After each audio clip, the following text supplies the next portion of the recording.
Today's journal prompt is called I Have Been Eating Figs by Annie Campbell.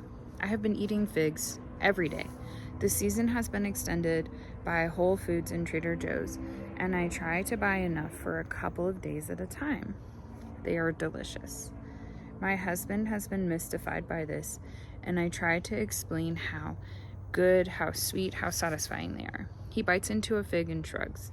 Why are they so delicious only to me? Yesterday, my friend Goldie wrote about plums and grief, and as she read, my tears unshed lit up behind my eyes. Suddenly, I knew why the figs were so sweet.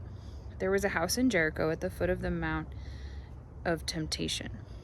It had been an ancient sugar mill. On the main level was a terrace shaded with bougainvillea and vined grapes.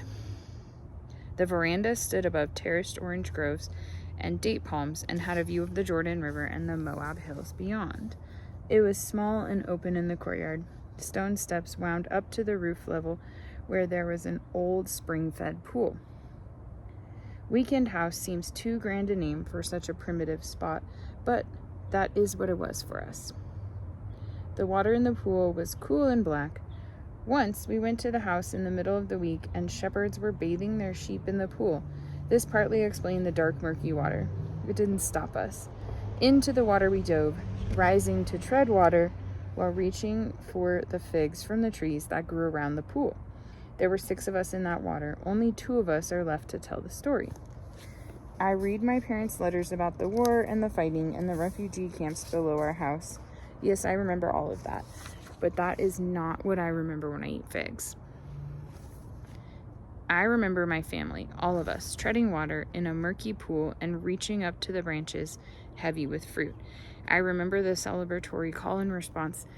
Teen, one of us would call out, the Arabic word for fig. The rest of us would respond,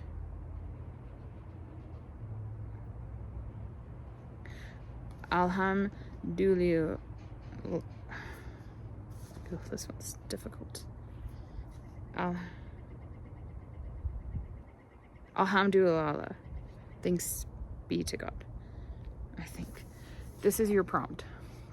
What food evokes a transporting moment of time and place? Taste the moment and write down everything you can remember.